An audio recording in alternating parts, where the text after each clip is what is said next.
Y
lo que hice fue para que nos demos cuenta.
Thank you, dear Milena.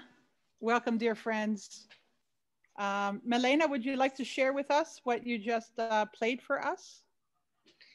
Yes, I played From the first Bach suite in G major, I played the Almond, the Sarabande, the Menuet, and the Gigue. So it was basically nearly the whole suite. Great. Okay, thank you so much. Welcome, dear friends, for our beautiful day today. This is our third annual Ida Wegman gathering. And Milena and I collaborated together to see how this day would go and who we would like to invite to share our day as far as presenting something. One of the questions that came up for us, what we were looking at is something where Rudolf Steiner shares, you know, where can truth be found today? And so the question of, yes, how can we find truth? And we could say during Ida Wegman's time, this was pretty prevalent also with what was happening in the world. We find ourselves 100 years later in a similar situation. So we invited friends to join us who might be able to help, support, lifting up. What are these questions about how to find neutrality? And our work here, many people have asked, what is elderberries, or who is elderberries? Who is Circles for Renewal of Culture? And that really comes from Ida Wegman, something that Emmanuel Zelmans had shared, that Ida Wegman and the young doctors, shortly after the death of Rudolf Steiner, had wanted to bring about a Michaelic renewal of civilization and hoping to create these circles, little grail castles across the world. And so that's the work that we do here at Elderberries, which is now a nonprofit that we call Circles, Work Out of Circles for Renewal of Culture. So I want to say thank you all for being here. Thank you for the presenters that have agreed to support us in our journey. And yeah, Milena, thank you so much for offering the beginning here. And I would just say quickly, Ida Wegman is a deep inspiration of holding neutrality. That's something that Milena and I really, how did she hold neutrality in the midst of everything that was happening, even with the Vorstand? What does that look like in today's time, this kind of Christic picture? You know, also this Nathan Soul picture. No, don't unmute. So we just offer that. And if what we say, friends, if you would consider to mute yourselves, that would be helpful for us for the future. No. And yes, so without further ado, you know, I will allow the value that the presenters bring to speak to what we're hoping to be a part of today. So I would say thank you very much, and then turn it over to Christina Burke and also Milena for the bridge verse that was brought to us as an inspiration with Dr. Michaela. Thank you. Blessings on our time together.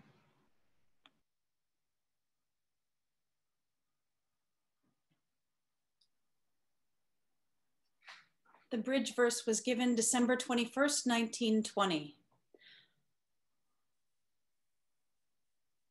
The human being is a bridge between the past and the future.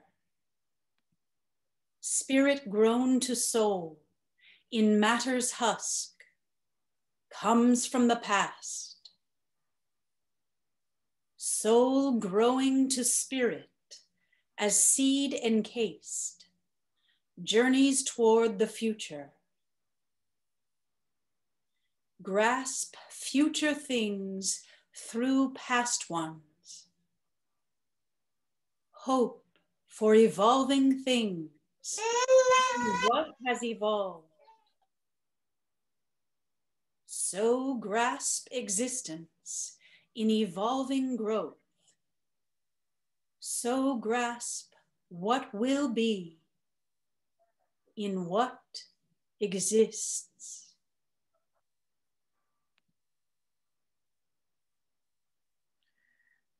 Eine Brücke ist der Mensch zwischen dem Vergangenen und dem Sein der Zukunft.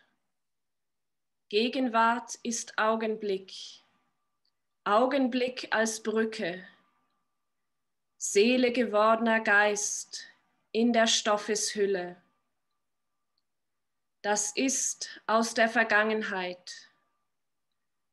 Geist werdende Seele in Keimesschalen, das ist auf dem Zukunftswege. Fasse Künftiges durch Vergangenes, hoff auf Werdendes durch Gewordenes. So ergreif das Sein im Werden, so ergreif, was wird im Seienden.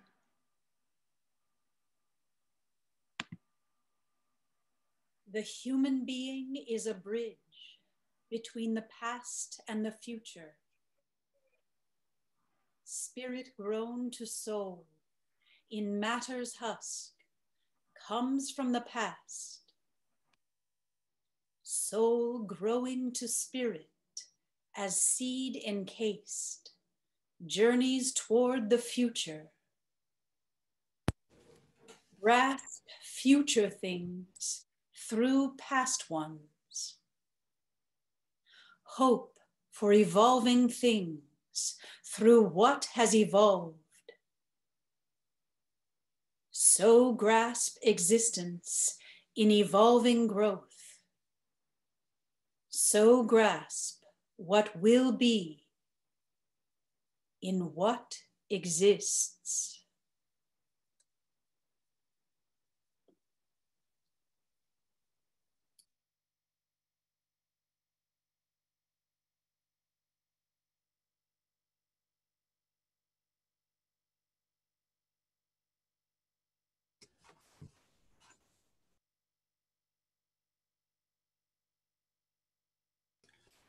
Thank you. Thank you, Christine. Thank you, Milena. Now I'm going to introduce Dr. Who am I? My name is Frank Agrama, and I am a co-worker with Elderberries and the youth section, and really grateful to see all of you here today. Our work has been in the spirit of Ida Wegman, and still is a great question for me of who is Ida Wegman. But I'm glad to know that this missing piece in the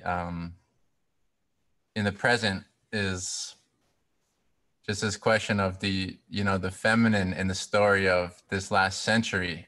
So it's a ripe time for these stories to come and for us all to gather and celebrate. So can be grateful that this is the largest Zoom call that we've had the privilege to host, and it's a good thing to celebrate. So I would say, to introduce Michaela, it's in great gratitude that we've been able to come into collaboration now since the summer, bringing Alliant together, inspired by her work with Eliant, and the question of this bridge, which she asked that this verse be brought, and this bridge that Goethe offered in The Green Snake and the Beautiful Lily, that one alone cannot do it, but those who come together at the right time. And so I just see this bridge and this fairy tale that Michaela has been holding space for. So I think about Michael and I say, oh yeah, well, who's to say that's a male or that's a female? We have Michaela right here, working. I'm sure many people have thought about that. But glad to have a tough warrior working in the world and working in language and building bridges for our work here. So it's an honor and a privilege to invite you. Sorry, I kept muting you. I don't want you to be muted, but yeah, so thank you for being here, Michaela, and for sharing on the working with Ita Wegman and Rudolf Steiner. Yeah, thank you, Frank. Thank you, Dottie. Thank you, Milena, for this introduction. To approach Ita Wegman is always challenging on the one hand, and on the other hand, all what we know about her is that she was so human, so approachable, so spiritually present. I thought, considering what might be interesting for you to share, I maybe share those points about which I can say that Ita Wegman influenced my own journey very much. Because we have from Emanuel Seilmans von Emmichoden, 3 volumes about the biography of Ita Wegman. So those who want really to deepen their understanding of her biography, I can highly recommend to read these books. And then Peter Selk published a lot from the archive and is still very busy to really go through old documents and thousands of letters we have from her, all handwritten. So it's amazing to realize for how many people she was important and she influenced their lives. In the beginning, I would like to show you one photo which I got belonging to this friend circle of the Ita Wegman Institute Peter Selk is chairing. This is Ita Wegman when she was studying medicine in Zurich as a student. As you know, she was one of the first who did the full medical professional training, qualifying in gynecology and as a general practitioner. It was in her time not yet so common that women appeared at university, and there were still many universities who had no female students. So she was, as you can see, what we say, a pretty woman. She was tall, she was just right, balanced, her posture was in beautiful proportions. And the first aspect I would like to share is her being as a world citizen. She was for me really a model how to be in modern times, to take color, language, territory, folk, just as a gift of destiny, also the gender. It's all a gift of destiny. It is something I carry as a good, to make something out of it, but not to identify with. Ita Wegman felt not as a woman. Ita Wegman felt not as an Indonesian Dutch person. Ita Wegman felt as a human being and was wearing all these attributes as belongings, as a sort of clothing she was wearing, social clothings, constitutional accessoires. But she was a human being and lifelong worked how to make the best out of what destiny gave her as tools, as possibilities for her biographical journey. And I find this is really modern human lifestyle. So I wish so much in our falling back humanity to national and racistic qualities, you know, that we move on towards humanity and not towards falling back where we are coming from and what was maybe 1,000 years ago important. So maybe I can just leave this as a first impression, and people who knew her in this Indonesian times, they share how courageous she was, how she loved to go to school and to learn and to be in contact with people. But then when she became a teenager, she went back to Holland to finish their school. And when she was on the ship back, it was about 18 years to Indonesia,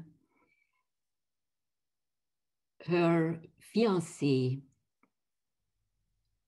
he was a young soldier, died from tuberculosis. And she was 18 years old, and it was her relationship, the first and most important one in this regard she had.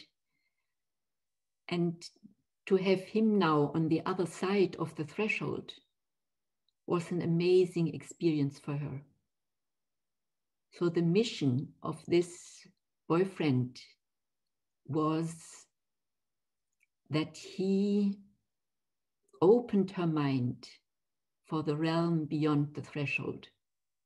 And so she became quickly contact to the Theosophical Society in Indonesia and became member of the Theosophical Society as soon she had the full age. She was adult. And then she started her professional life, first, as we all know, as someone who trained different methods in massage, in body work. So her orientation was therapeutic, to help others to feel good in their body and to make them fit for their lives.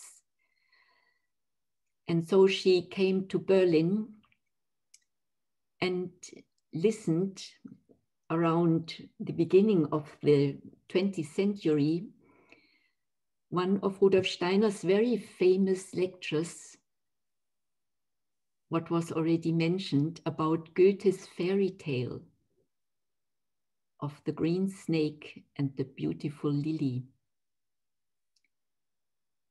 And she realized when she heard this lecture, this is my teacher. That is the sort of esoteric I'm looking for.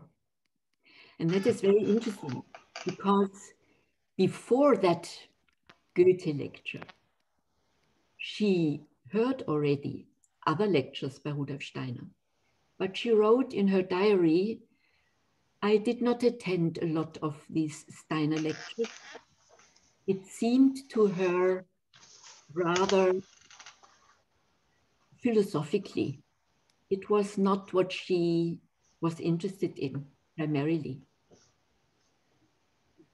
But when she heard Rudolf Steiner speak about esoteric backgrounds of this fairy tale of Goethe, she realized he is an initiate, and this is really the teacher I was looking for in the Theosophical Society. Sorry, is it possible to stop the noises? Because I need my full concentration. This would be very nice if you could mute those who are not talking right now. Yeah, and so it was for Ita Wegman a sort of new beginning in her life. And she had many conversations with Rudolf Steiner about esoteric matters. He invited her in the esoteric school in the framework of the Theosophical Society.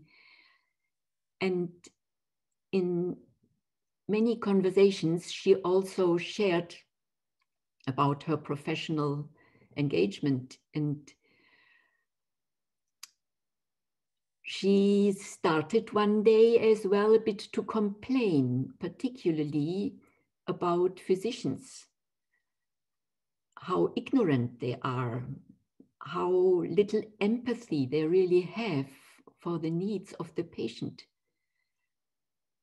And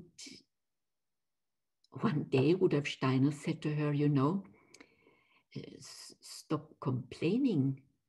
If you think doctors should move on and develop a different behavior, I think you should yourself study medicine and make it better instead of complaining what others are doing. This is not the way. But she had not the final university opening examen, the Abitur, the Matura from school.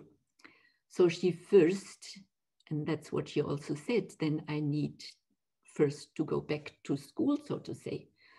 So in evening courses, she prepared for this final school, high school examen, which is a precondition in Europe to go to university.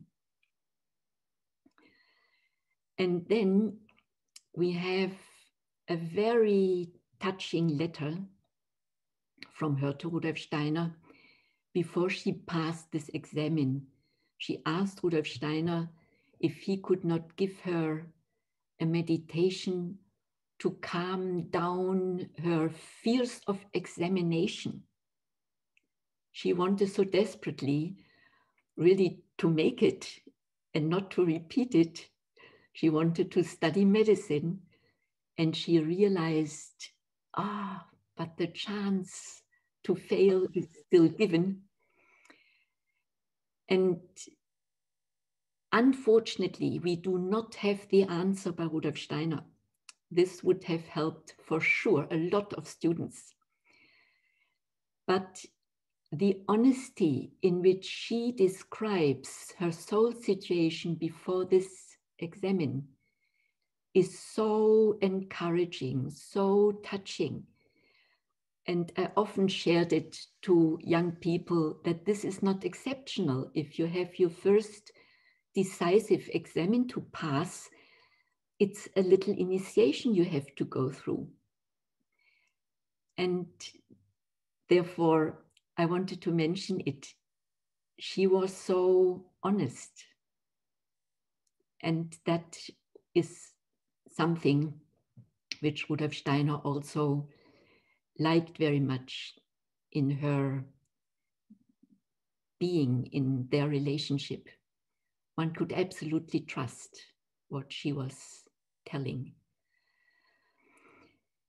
Yeah, and then there was a conversation with Marie Steiner, Rudolf Steiner, and Ita Wegman, and she asked, where shall I go? Because she wanted to study in Munich, where Rudolf Steiner quite often was, or in Berlin, where he was at home. And she was asking, where shall I go? Munich, Berlin. And then Marie Steiner said, you should go to Switzerland.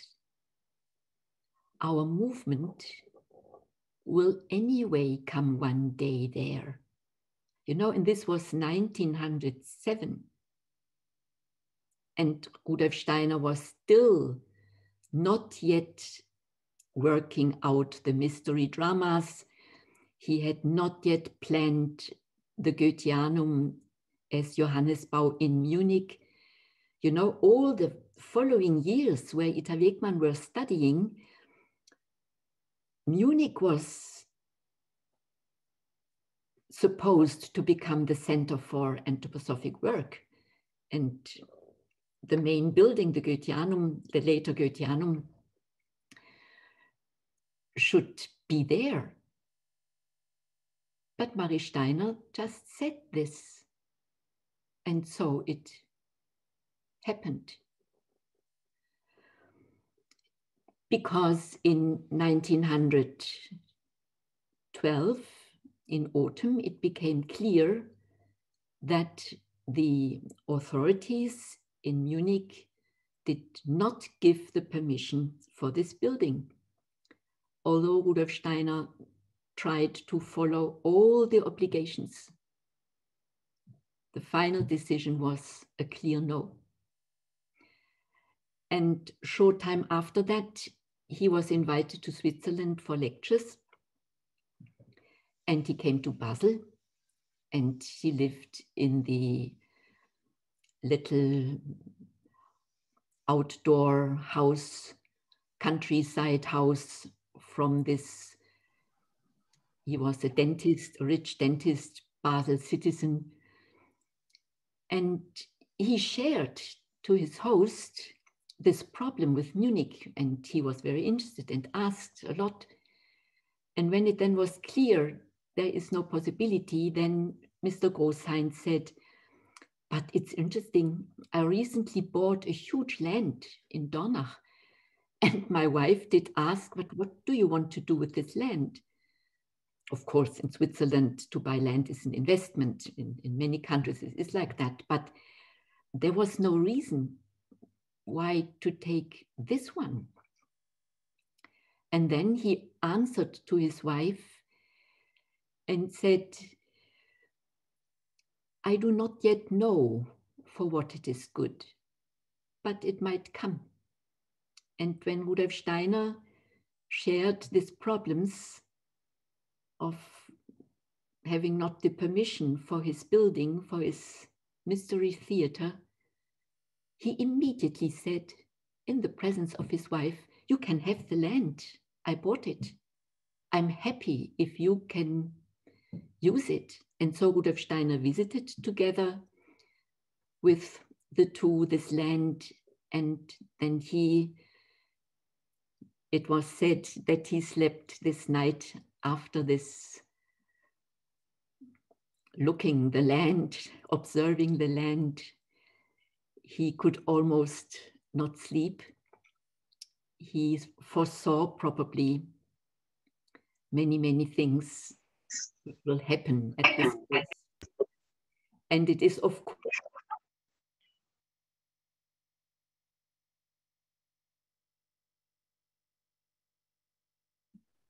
Sorry, I muted you, Miguel.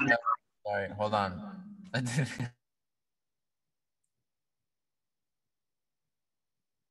mute me. It's now okay? Yeah. So when was the interruption? What was my last words? He slept. Sorry? He couldn't sleep. Ah, he couldn't sleep. Yeah, because he foresaw probably all what will happen at this place. But he decided to take it, and then Mr. Großheinz bought, in addition, more land around this land and said, if you take it, then we need really to round up this whole territory and make it a real significant center here. And so when Ita Wegman finished her studies, Rudolf Steiner and Marie Steiner were in Switzerland. And so she invited Rudolf Steiner in many cities. This was already before he moved over, because he didn't allow her to travel to Germany during her studies to listen his lectures. He said, you need to study and not to follow and listen my lectures. And so she invited him in many little branches in Switzerland, because then it was close and she could listen to a lot of lectures. But when she then finished, she moved to Basel and opened a big practice in which she worked, an outpatient institution. and was looking for a building to start a hospital. And this is now a next picture. She, as a doctor, attending the first medical course in 1920 at Easter. Last year we celebrated 100 years anthroposophic medicine. And she attended this course and decided already during this course, now I will buy a house and start a hospital so that we can prepare the anthroposophic remedies and immediately work with them with really ill people. But we have to observe them, we have to be bedside, we have to be close. It must be a hospital. And already 1 year later, in June, she opened this hospital and invited Rudolf Steiner. He wrote a little prospect with a description for which this hospital should be. And you must imagine this hospital, she had 15 beds in this little house and 9 physicians and a wonderful group of nurses. So each patient was surrounded by many doctors. Each patient was a sort of research, I will not say object, but a research goal.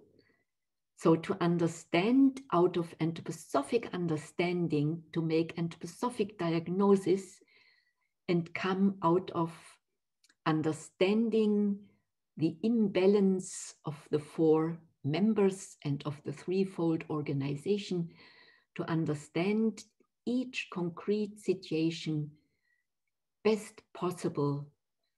Of course, mainstream diagnostics was clear. Most of the patients were not healed, were not helped, but they were examined well by other mainstream doctors.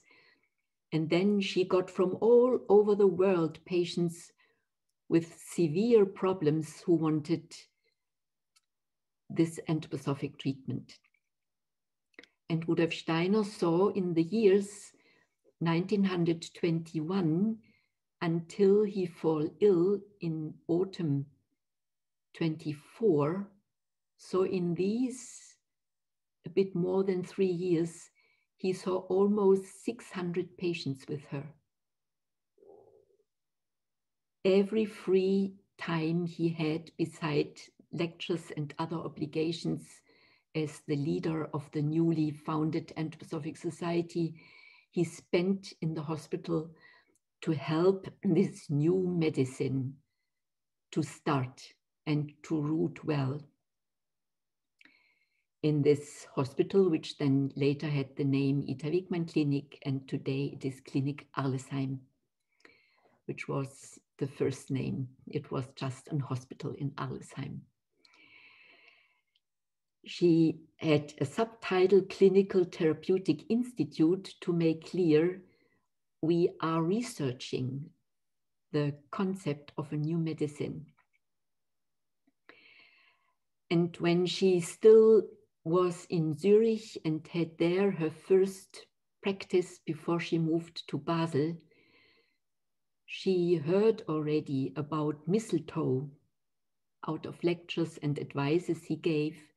And just to show how courageous she was also as a medical doctor, she immediately picked some mistletoe from trees, prepared together with a pharmacist the first preparation with the name Iskar, and first treated rabbits with this Iskador. She made animal trials to prove that no harm may come out of that application, because mistletoe is a powerful plant.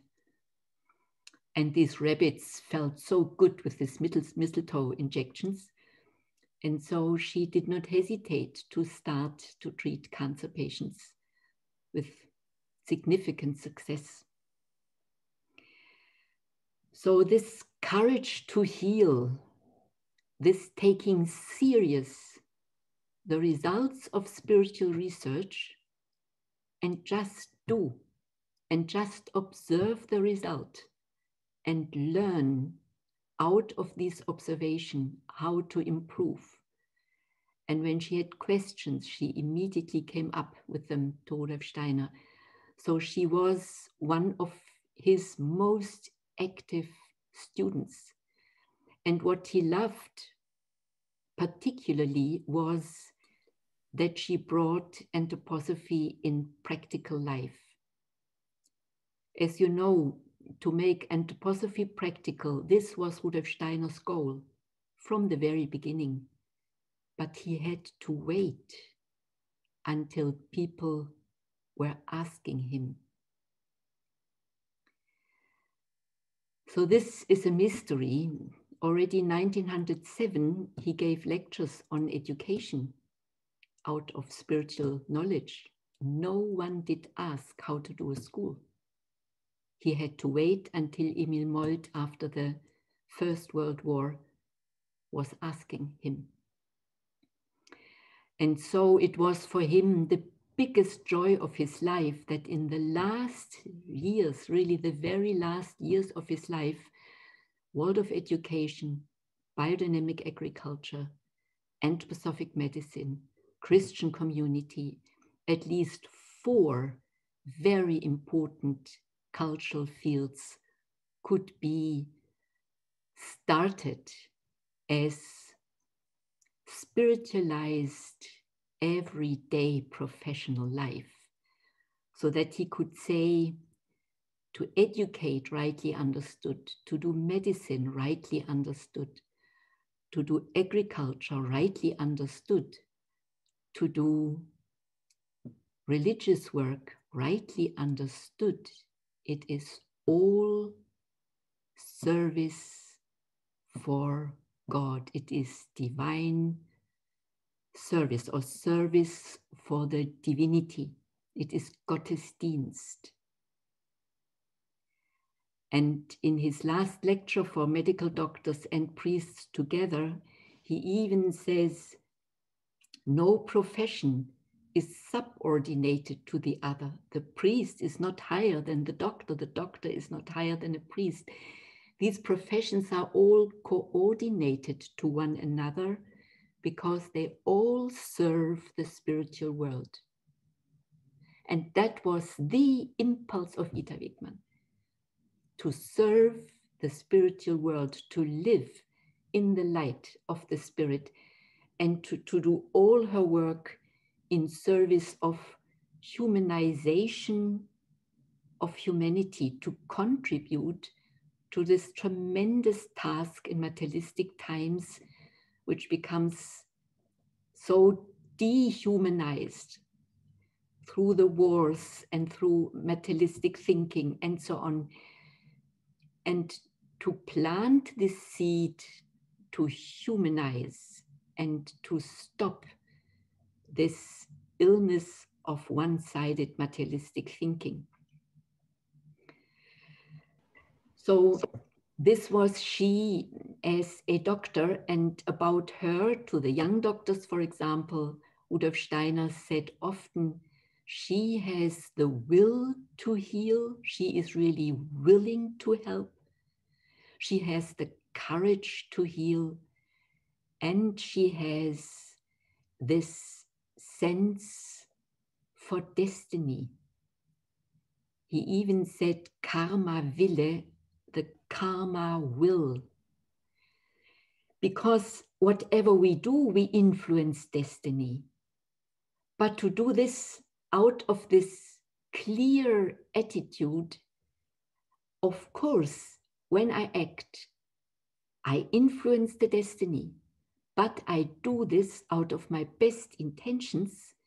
And if I fail, I will take all the consequences.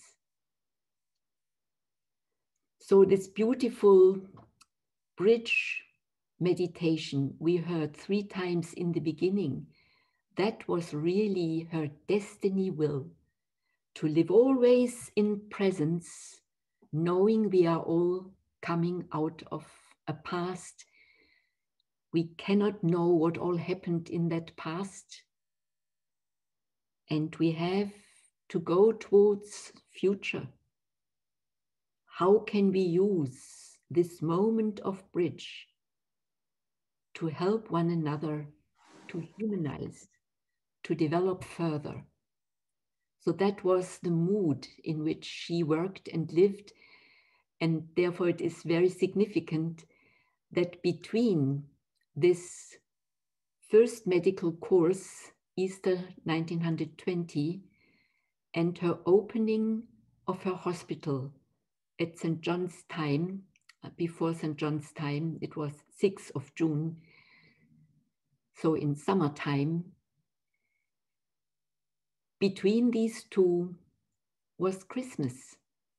And this Christmas 1920, he gave her this bridge meditation, something which she carried through Christmas time and brought then into the opening situation and all the preparations for this first hospital. It was a huge work to find the people to get it done and to finance and all that. And this process to become an anthroposophic hospital founder and famous anthroposophic doctor was then accompanied by this bridge lecture. But it is for all people helpful who want to learn more about spiritual presence, what this really means. For this meditation is an eye-opener. Yeah, and now I would like to mention a very deep and special chapter of this cooperation between Rudolf Steiner and Ita Wegman. She was in touch with him since the beginning of the 20th century. There was no year without conversation, contact, hearing lectures, and so on. Some little spotlights I brought. But it was always so, of course. Ita Wegman was about 14 years younger than Rudolf Steiner, that she looked up to him. He was the teacher. And she, let me put it so, she received the fruits of his research, and he was glad that she made a lot out of these fruits, but he was permanently the one who was giving and she was receiving. And she had a very strong self-esteem. And if she was in a disagreement with something, she said this, and she was also someone who could even discuss if there was something to discuss. So they were very independent. She was one of those students by Rudolf Steiner who were not at all devotees, if you understand what I mean. She was, of course, a student and receiving, but she always felt as a human being in development and as fully adult and autonomous and not depending, total on her own feet. And then a dramatic change came in this relationship from almost one moment to the other. And that was in the night when the first Goetheanum burned. Many of you know the last lecture Rudolf Steiner gave, and he closes this lecture where already the fire hidden was burning between the wooden walls, not yet seen, but for him, of course, already clear what happened, what will now happen. he closed this lecture with a verse about transubstantiation, transformation of substance, and how the cosmic forces are transforming the earthly substance in wisdom and love through human willing and feeling when we digest the substance. A very, very powerful lecture and verse meditation. And then some hours later, the whole Goetheanum transformed and went into the spiritual world where all the old anthroposophists shared always. I met quite a number of them. This first Goetheanum is now a temple in the spiritual world. But this process was, of course, extremely painful, and Rudolf Steiner had invested even from his own etheric forces, and he was standing the whole night. Marie Steiner was so in desperation that she had to lay down at home. She couldn't stand and see in the flames. She would have lost consciousness. So she was not at the place. She was at home in bed and saw only the red heaven from her window. And Rudolf Steiner stood there and no one dared to approach him, very alone. And Itai Wegman all of a sudden saw him standing alone and so pale and totally calm. I will not say under shock, he knew what happened, but completely committed to what he saw and to his own destiny. And then Itai Wegman dared to approach him, and she brought him coffee. And he was so absolutely grateful for this coffee. Kopje coffee in Holland it's a very important issue. But people who saw this from far, they thought that's impossible to offer now coffee. But it was exactly what Rudolf Steiner needed, with a lot of sugar in. So she approached him, brought coffee, and then she was also standing, and they looked into the flames, not talking furthermore. But she had, through this shock in which she was, looking at these flames, a vision of the burning temple of Ephesus in front of her inner eyes. This was one thing she experienced. And the other experience was seeing these Ephesus flames, that she realized in this Ephesus time, I was also standing with Rudolf Steiner looking in these flames. She realized I must have lived with him on earth in that time as well.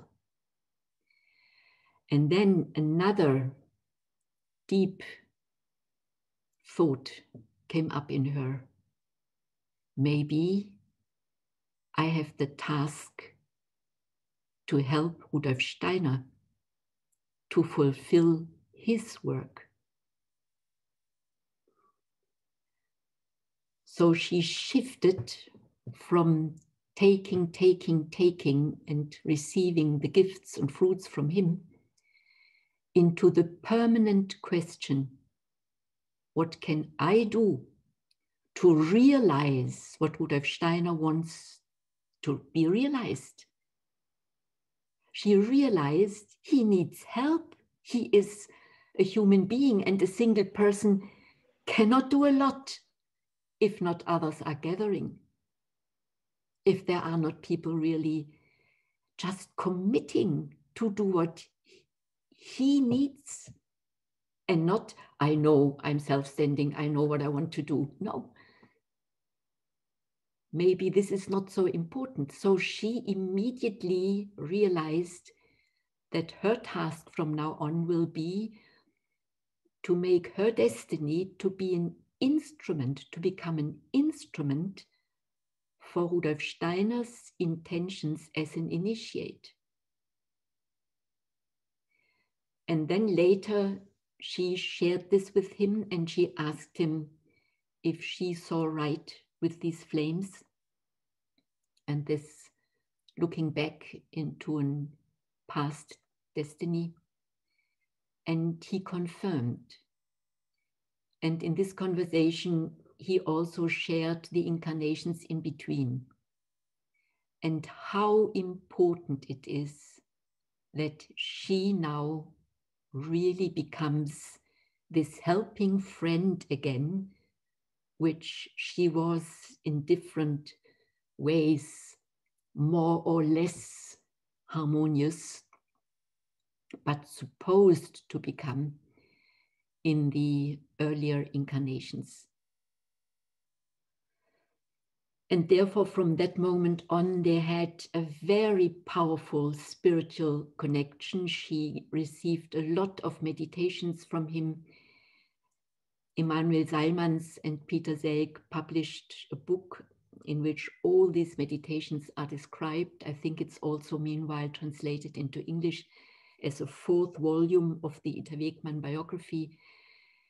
It is amazing going through this work to see what beautiful spiritual bread, so to say, these meditations were for Ita Wegman's further journey. But then, and this is the last point I would like to bring, then in the course of this new commitment, Rudolf Steiner really counted with her. And it was in October 23, when he gave a lecture cycle in Vienna, that Ita Wegman, having with friends in the break a cup of coffee, Rudolf Steiner was talking with other people, but she could hear his voice and she heard him saying to the other people with whom he was standing, I will write with Ita Wegman together a book about medicine. Ah, good to know, Ita Wegman thought. But it was so good that she had heard that, because from that moment on, she said, when will we start?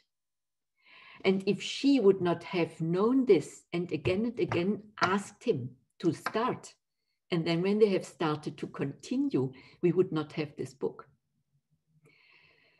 And this is so important for us to have, because it is not only the fundament of the medicine of the future, a Christian cosmological oriented medicine,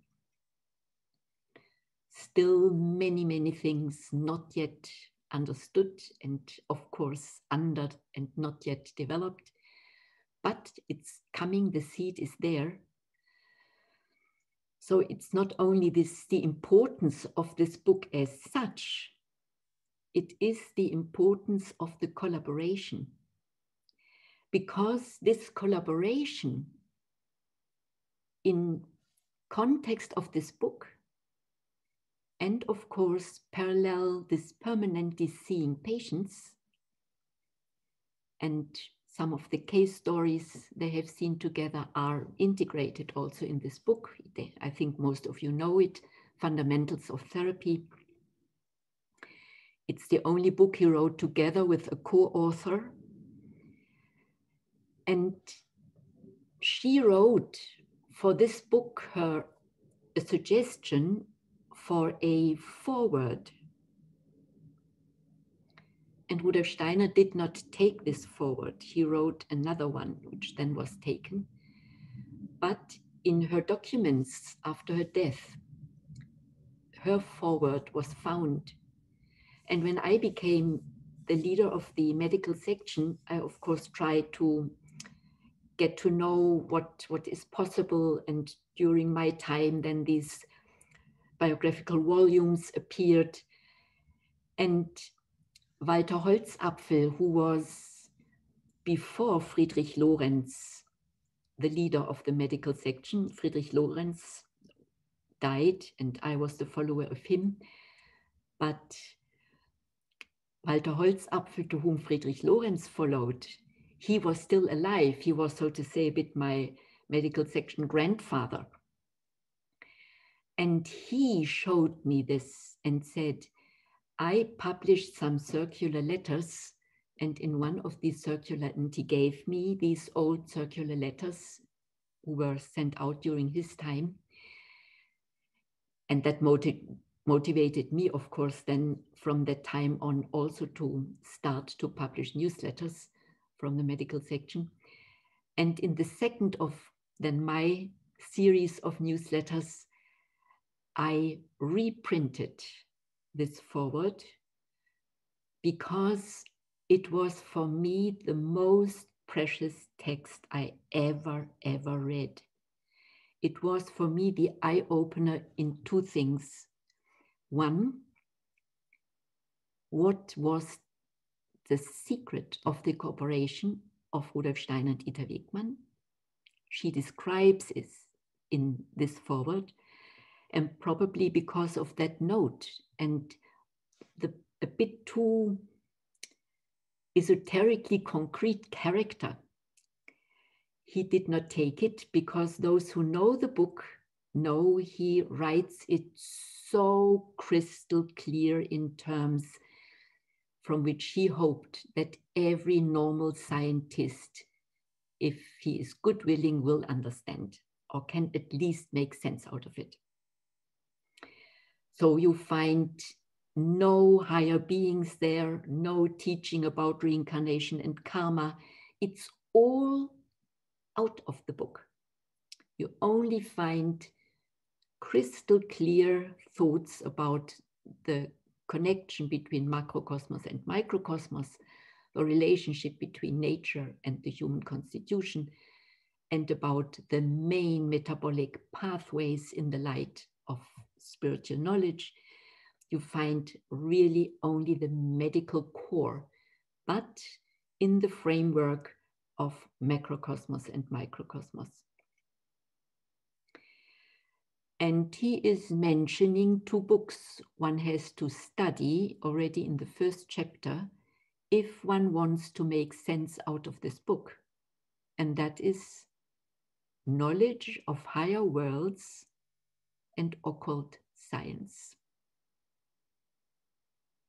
So these two books are crucial for every therapist and every doctor when they want to qualify as anthroposophic therapists or doctors. Yeah, so this is one. It is really the fundament of medicine, but what is now written in her foreword about the collaboration? There she describes the following. She says, the doctor, he knows all the diseases and disorders. The initiate, he knows all the needs of the esoteric path, all the needs of exercises, of meditative needs, of transformative needs, of inner tasks, of inner overcomings, of inner struggles. He knows all the experiences and obstacles of the inner path.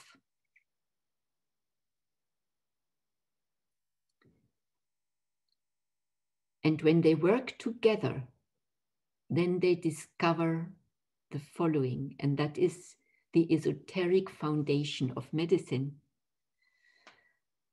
that every illness is the physical projection of an initiation experience.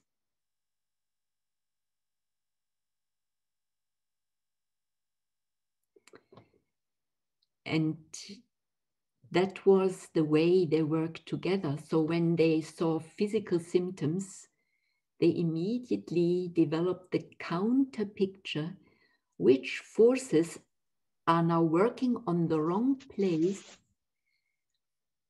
causing the illness because they could not become active on the right place in soul and spirit.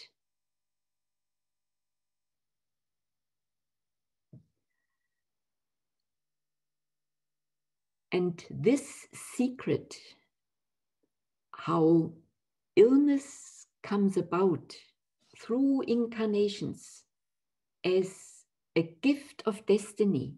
Rudolf Steiner says in the last medical mantra, which he gives to priests and doctors, the Lord the Father is sending the illness in order to balance karma, to balance destiny. We balance out of free will our destiny when we start self-education and inner path work. Then we can harmonize and balance our destiny a lot. We will make less battles, we become more tolerant, we become better persons, and so our destiny becomes as well better. So we harmonize destiny, going the inner path out of our free will.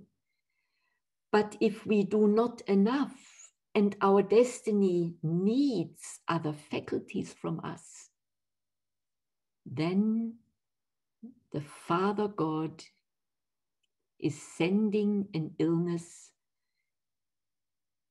so that we through this illness develop the missed faculty to balance our destiny. And this insight, which is of course not something one can share with people who are suffering and who have an illness, they need really our help and not reflections like that. But for a doctor, it is a source of inspiration because we understand the meaning of the illness and we can give much better and deeper advice how to come through this illness better and how to help and how to support the patient. And if a patient is asking, is there something I can do myself to promote my health? Then we can give him some insight out of this knowledge. And therefore Rudolf Steiner gave a lot of meditations for patients because many of the patients he saw together with Ita Wegman in that time were asking for what can I do myself so that my illness becomes better. And so Rudolf Steiner gave a lot of meditations, and they are published in a volume for doctors and therapists. And Peter Selk is now preparing, and some are already published, that all these meditations for patients are coming out so that they are there for everyone, and even someone who is ill can look, is there something, if he has interest in this regard, then he can look if there is something which might be helpful for me. And I must say this last aspect, which was realized by the way of Rudolf Steiner's and Ita Wegman's cooperation, this was for me really the door to understand what anthroposophic medicine really can become. An esoterically based medicine which brings together materialistic diagnostics and knowledge about illness and highest esoteric knowledge so that one can enlighten the other for the benefit and well-being of the patient. And it is the key to understand the so-called Raphael mystery.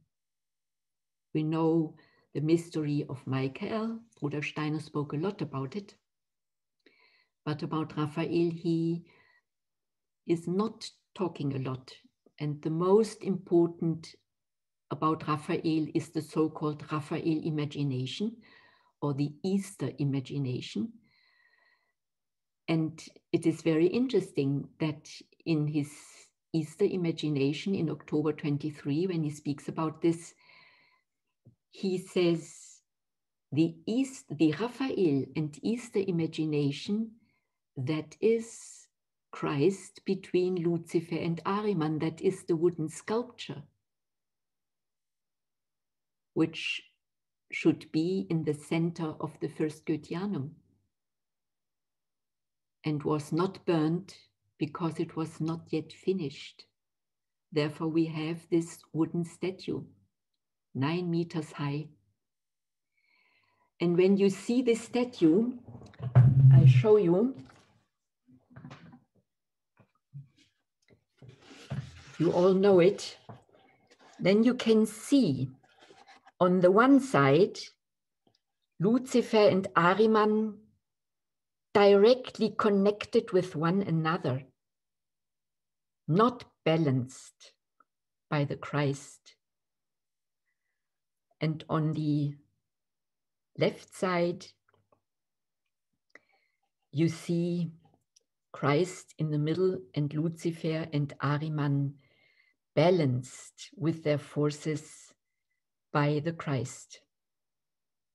So you see here on the right side, where is the world humor, this humor is representative for the physicians who have, doctors have to have a lot of humor so that they can really help patients to get back their humor, and that they have a healing radiation and a sort of lightness in their in their way they handle even severe issues. So humor is that you are in your eye a bit stronger than reality, so that you are able to survive, to cope with reality.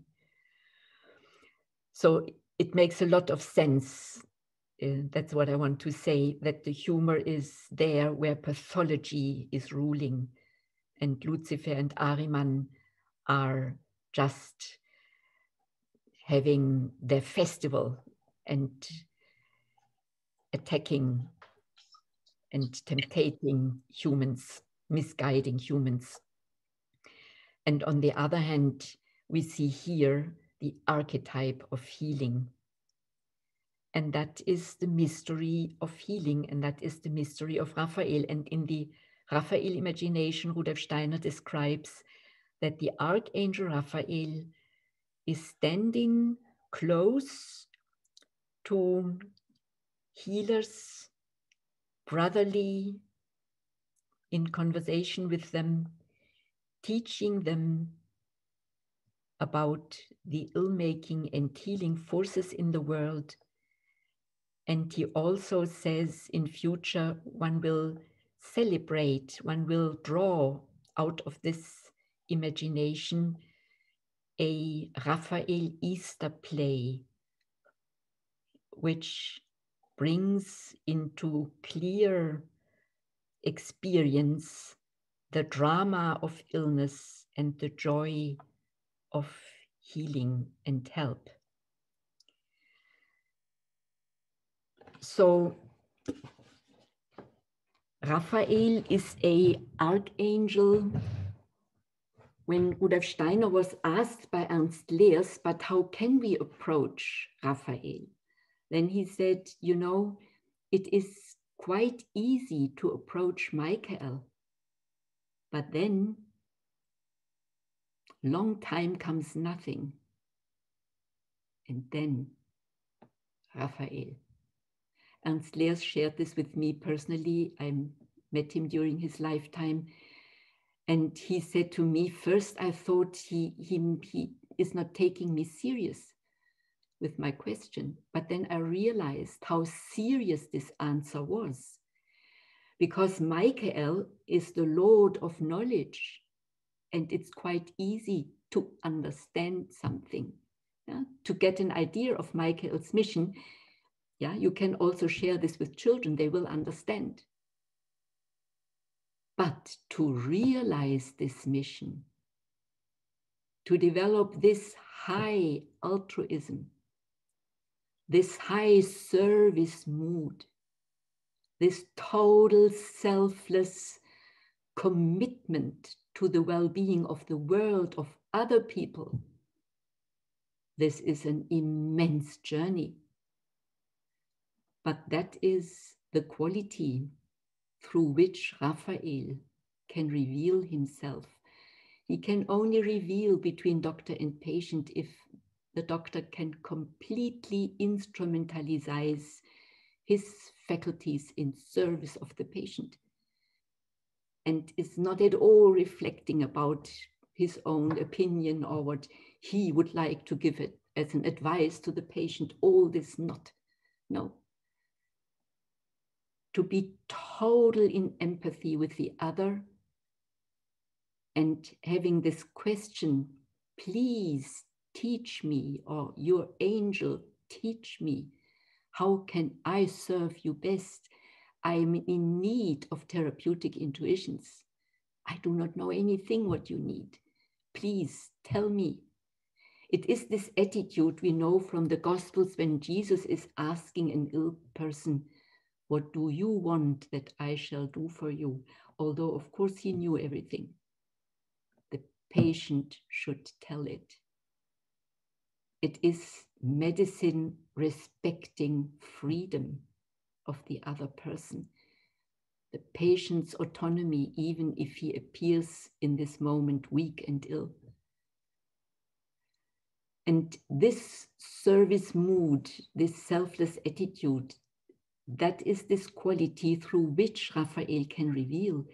And so Rudolf Steiner could only reveal this mystery of Raphael and also do then later in September 24, the esoteric foundation of the medical section with this Raphael mystery, because Raphael could reveal through the specific relationship between Rudolf Steiner and Ita Wegman, which had this character through which he could reveal. And that is and was for me really the most precious insight when I started to sense what dimensions this encounter had and how encouraging for our therapeutic learning it is to be blessed to know these things and to be able to study it and to look in what regard we can transform ourselves so that we come closer to this impulse. And for those who don't know it, in my last School of Spiritual Science meetings in the medical section, before I was retired, I put together all those texts and key ideas about Raphael documents as study material for medical section members, but also I tried to bring it in a form in which one can publish it for a wider community who has interest. And this is translated in several languages and also in English.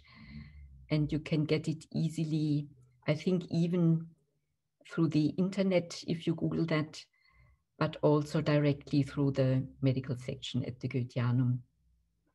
It's a cheap little booklet, but the content is very deep And I am glad that I could share some of these aspects on Ita Wegman's birthday for the first time in my life, on her birthday.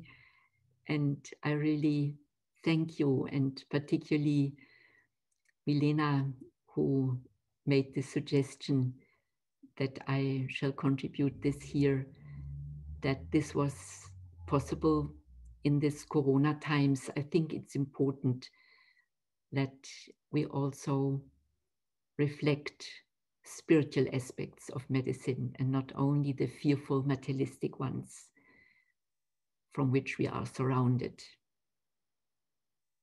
Thank you.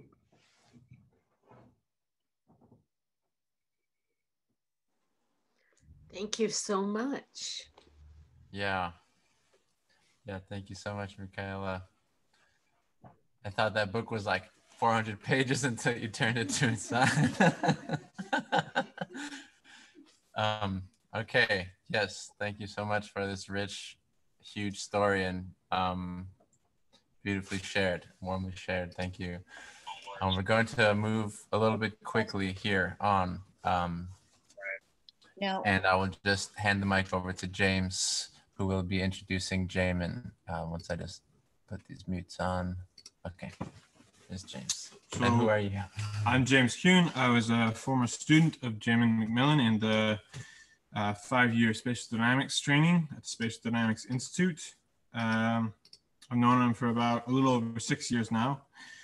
And I just want to say his work has been a profound influence upon, our developing awareness. I know of myself and many others, also in how we work, how we relate to ourselves, how we choose to live in our bodies, and how we relate to others in theirs, all the way through into our use of language, its gestures and effects upon others.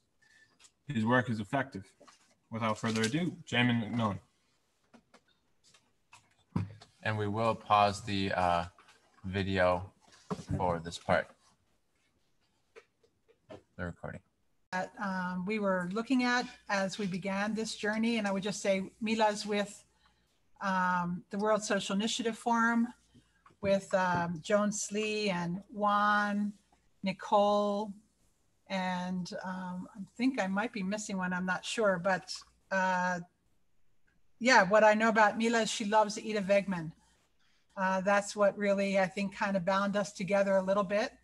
And when I told her, listen, we're going to do a 3rd annual, she's like, oh my God, I'm in Ascona. I'm going to Ascona tomorrow. And then I said, would you like to co-lead this? And she's like, absolutely. And I was like, oh, well, will you play cello? She said, absolutely. So without further ado, I invite Mila Cowick to come and share the questions and the thoughts that have been living with her in relationship to where we are in the world today. Thank you. Thank you, Dottie. I am very excited to be able to share some things today about my connection to Ita Wegman. And I not only come from the World Social Initiative Forum, but also from the board of the Swiss Anthroposophical Society, which also Peter Selk is part of. And just this morning, I went with my mom to the Ita Wegman archive, and I spent some minutes in her bedroom where she also died. And yeah, it was a really, really wonderful to be able to go to her Holz house in Arlesheim.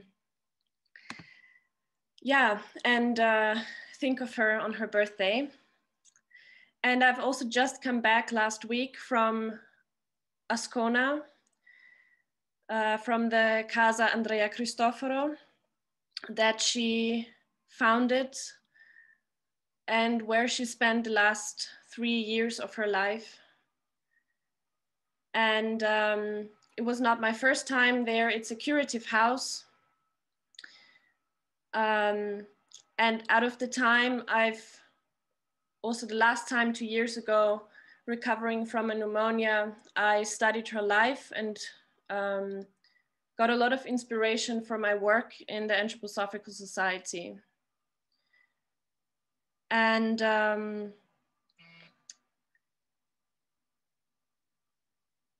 what has been so inspiring for me is this will to heal, and these questions about life in connection with freedom and love.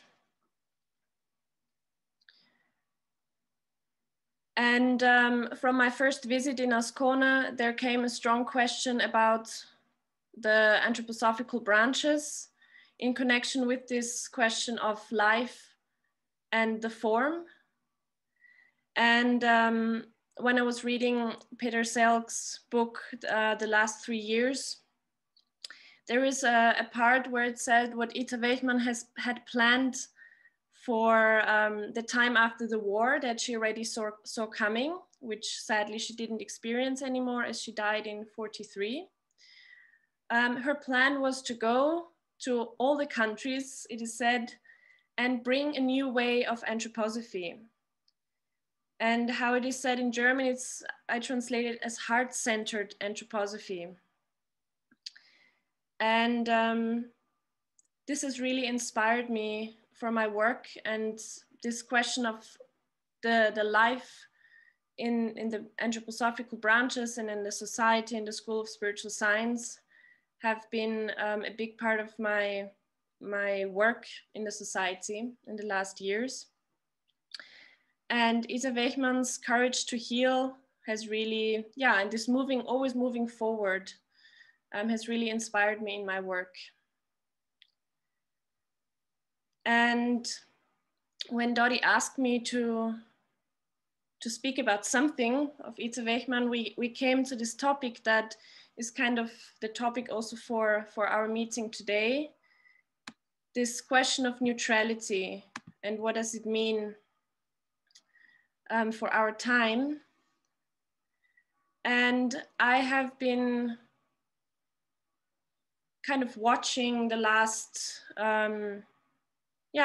years and seeing how through different crisis situations in the world, for example, starting with the refugee crisis and movement, then the climate crisis, then everything that we experienced in the last years leading up to the COVID situations, I've witnessed more and more deep splits in our society, and splits that run even through the anthroposophical society, run through families and circle of friends, splits of opinions, movements, and over the years, I've experienced that they have grown much stronger. So that friendships break apart, families can't agree anymore on things. And I've often found myself in the middle of these kind of questions. And I could often not make up my mind to which opinion or which side I should say yes to. And I was kind of feeling I have to say yes to one opinion or one side. But I found myself seeing truth often in both sides, but seeing that they were going to an extreme where it's not anymore in the service of humanity, or where I feel the small part of the truth is kind of corrupted and going into a destructive extreme. And I felt deeply that I can't do my work in the world and in the anthroposophical society if I go in one or the other direction. And I think you all know this from your life, that there are always kind of two streams that you're confronted with. Maybe there are also more. And I felt like if I look also too much into the abyss and into the darkness, and if I try to fight the darkness or the evil, I don't do my work out of a free will and out of a space of love. and that I really had to create or work out of a different space to transform something that will have a good outcome for the world. And Ita Wegman has always been an inspiration for me in this work.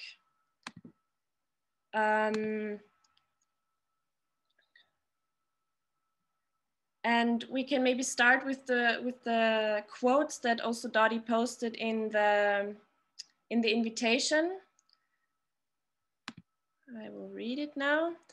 That concerns this question of neutrality that I want to speak a bit about. So I will read the quote now. Remain as neutral as possible, not out of opportunism, but out of love for humanity. Those who are neutral in the most genuine way will comprise the Third Army, which has the spirit as its weapon and unites with the dead whose souls have been awakened and who are being led by Michael in the supersensory world. The fight should only be spiritual, the spirit against the unspirit. I don't know if this is a real English word, but I translated it from German in that way. So that the living Christ can enter again, not only in the hearts of the people, but also as earth ruler, as world ruler. Michael's army and leadership must become a reality. So what does it mean to be neutral? It's something that I think is kind of, maybe for everybody this is very normal, but for me this is really something very special that I wouldn't have thought to call it neutral. I would have maybe called it balance or something else, but there must be a reason why she calls it neutral.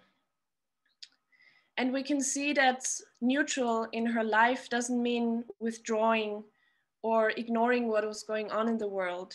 She was deeply aware of what was going on, especially coming towards the Second World War. And she saw the destructive forces coming from Germany. And she did her best to save children with special needs and Jewish co-workers and children from these forces and bring them to Switzerland or into other places. And she was in contact with the authorities to make all that happen. But I never feel that it comes out of a space of fighting against what is happening, but that she really always managed to come out of a space of freedom. And she didn't fight this hate or the destruction with the same means. And she always worked out of this courage to heal and this image of working out of the future. And she was someone that fought for her patients where others had already given up. And she stayed with them until the end. So you would probably think, but this is not neutral. She engages in the world history, and she stays and fights until the end. And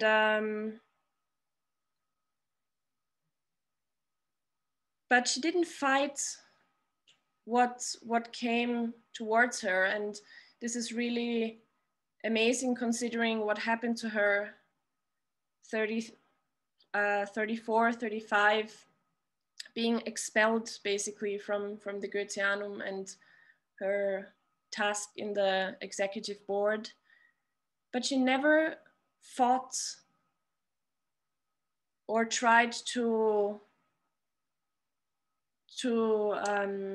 work against the people that wronged her. she managed to hold the balance in herself and to be mindful. And in German, this is a wonderful word. It's geistesgegenwärtig, spirit presence, presencing. Maybe mindful is a good way also to describe it. She was mindful to what wanted to come out of the future and out of the spiritual world. And she always worked out of the positive, not against the negative.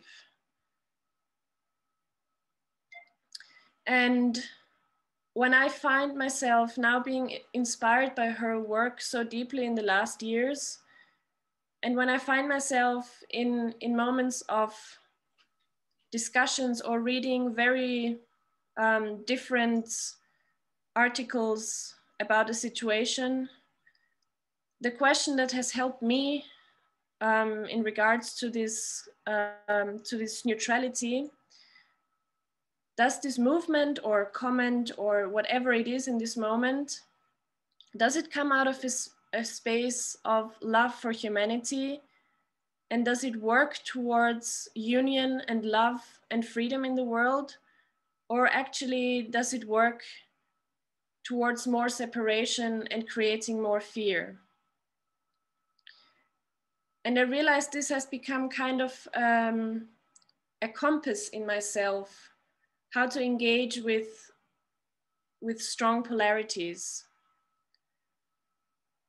And the other question that has become, or another image, that when I do something or I bring an impulse to the world, do I bring it as an answer to something that agitates me or makes me afraid? Or do I manage to actually have a calm heart and a calm mind and create something out of this space? And for me, this calm heart and mind are a very good picture for what it can mean to be neutral. One can perceive everything that is happening around, but one is not completely dragged into one or the other side. Again, I don't mean not being touched by what is happening. And the admirable thing about Itza Wegman also after 1935, was that she really tried not to be concerned with the people who didn't want to work with her, but she looked at who wanted to work with her and she worked with them. So again, working out of the positive. So can we also focus our attention on what is growing and with whom we can shape something together instead of trying to work against something that we see as wrong or bad or destructive? And in my eyes, or also looking at Itza Wegman's life, neutrality doesn't mean not taking decisions or standing up for something or fighting for something, or just being neutral for the sake of being neutral. It means for me really cultivating a space of freedom in ourselves in which the impulses of the future or for the future may arise. And I think we're often in our world just shown like two options. Also in the media, it's either you're on this side or you're on that side. But maybe there is also a third option. And can we learn to listen and see this third option? And for me, this third option is often the kind of soft voice of our hearts that can lead us in a direction that is not either or. And what can we do to cultivate this space? Or what do we need to do to be able to also listen to that more? And I guess everybody has her own practice with that. And we will go later into breakout rooms to discuss this question. And for me, it's the topic that Dottie and I also spoke about, a precondition to hold balance and be neutral is a deep self-knowledge. To know also in myself if I'm out of which space I'm working. And to be also aware of the temptations that want to drag us to one or the other side. And deep self-knowledge, considering also a lot of young people, a lot of my friends, I see it often is seen as being quite harsh with oneself and being very, yeah, self-judgmental. I don't know if self-judging. But it's also there to hold a balance. And this was so wonderful when Dottie and I spoke I think 2 weeks ago when I was still in Ascona, that we see that in our Christian belief, we're taught and we hear very clearly that we should love our neighbor or love the other and give to the other. And we take that quite seriously, but we always forget this little as yourself. And so again, there is also a question of balance. Can I have self-knowledge out of a balanced space in myself that is not ignoring things that need to be worked on or are self-destructive?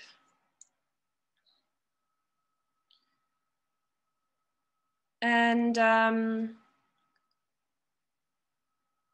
to end, because I want to give you enough time to also speak in the breakout room, I want to put another quote of Ita Wegman in the center that she wrote to a patient in Sweden. And she said, "You have to wait patiently to see how things will turn out, and also keep away from sympathies or antipathies for this or that group, because the world has to be healed of all the hatred that is floating around everywhere. Neutrality, but true neutrality towards all, is the first principle of the right understanding of Christianity. As anthroposophists, we must awaken such thoughts and feelings of healing in us, so that a beginning can be made somewhere."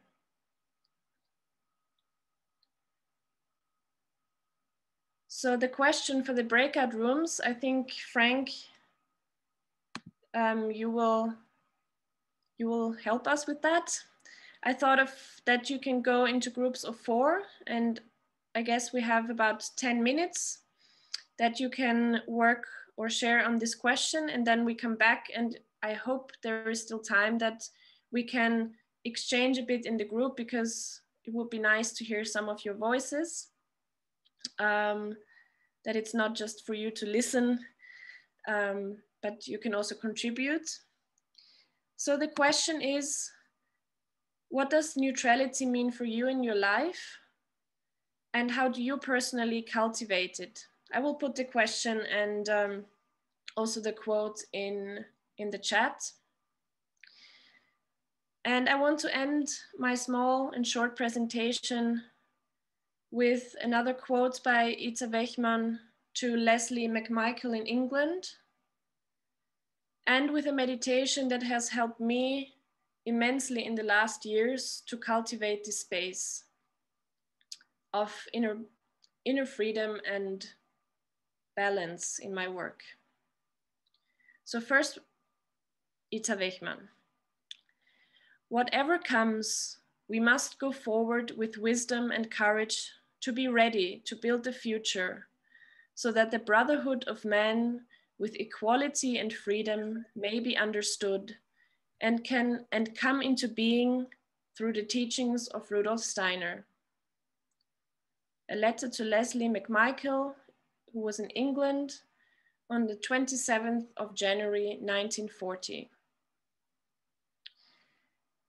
And I will end my presentation before you go into the breakout rooms with a meditation that I didn't find in English, so I had to make a translation with my friend in Ireland, David Fairclough.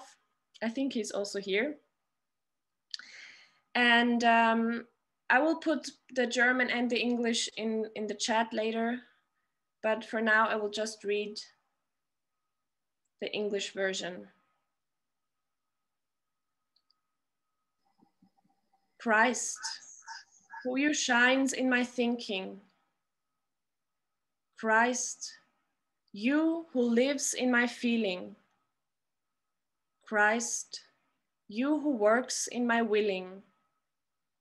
Illumine me from my head to my heart.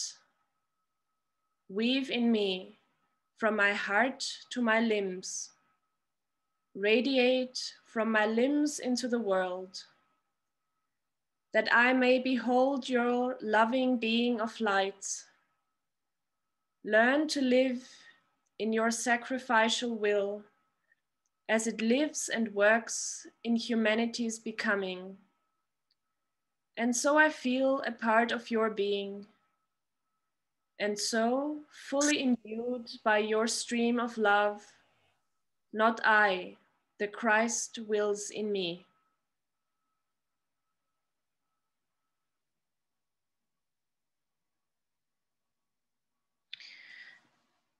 Okay, maybe we just, maybe we lost some people, but we have about 5 minutes. If some of you want to share a bit about your very short conversation, about your practices or your thoughts on this topic in our very special time at the moment.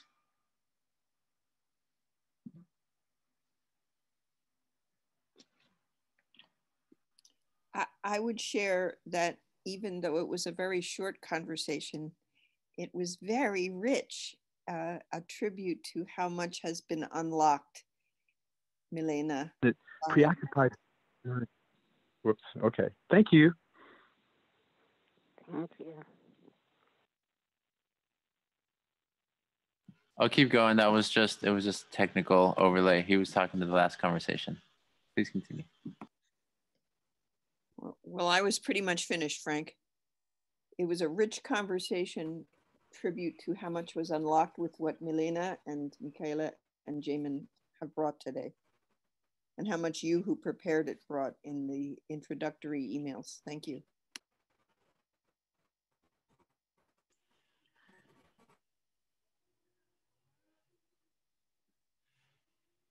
I would like to say something. I would like to say that this question of neutrality is hugely important at this time, for me personally.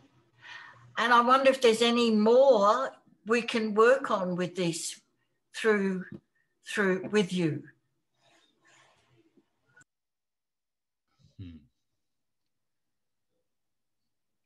Yeah, we can think about that with Dottie and Frank. Somehow I seem to have found my way into this breakout room and not the main room, because our breakout room was suddenly closed. So I don't know how I found myself here, but here I am. This is the main room. This is Welcome the main back. room. Yeah, you're in the right place. Okay, fine. Hi. We're just a really big breakout room. You're a really big Very intimate. room, yeah. Okay. We're just Barbara. About continuing this.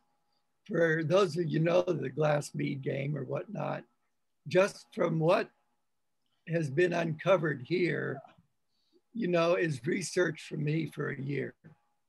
I mean, I'm inspired to go back and review the lectures, the one between priests and physicians, the medical lectures, the karma lectures, all of that come right back to the very essence of what is being wrought here. And then the gesture of healing, that we take that out into the world as we relate to the world through our arts, because all art is healing. But to embody it and then forget it and then live it.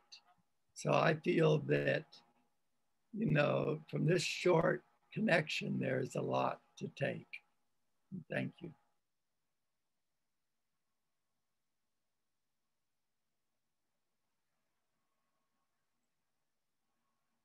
Do we just share when we want to share, or should we wait to be called on? Go for it. Okay. I'm raising my hand, so just, it was my turn. It was really nice to hear you speak because I'm just having so much antipathy. And I was like, oh, I'm going to learn how to make everybody else neutral to my desires in this COVID times. Oh my gosh, stop putting masks on little kids. Asna, you stop it, and you stop it, and you stop it, and you stop it. And I realized that I have to be the change in the world and be neutral in myself a little bit. And it's just this whole, just what's been happening in the world has just been heartbreaking. And I shared in my group, I feel like I married anthroposophy and I married this school, and all these people that I thought we were all on the same wavelength are turning to materialism. And I need to like be neutral. That's my work.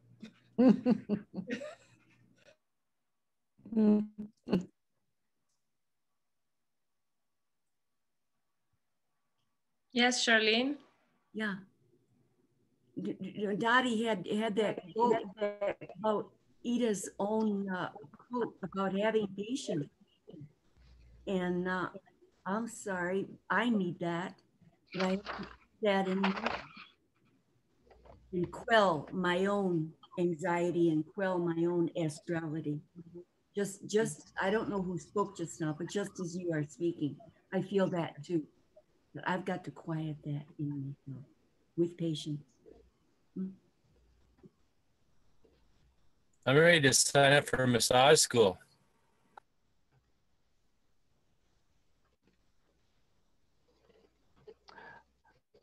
My question, I'm trying to find it. I think it's in the quote. What is the German word for neutrality? Because I kind of feel, and Malena did help that picture of neutrality, I think. I think it's a picture that we're trying to create in our imagination. And then that leads to inspiration and that leads to intuition, right? But just that picture of what neutrality really is. I mean, yeah. In German, it's neutral. It's very similar. Oh, okay. Thank you. Natural something. Yeah, neutral. Yeah. Well, the concept comes from chemistry. Because if you have a balance between alkaline and acid, then you get a neutral reaction.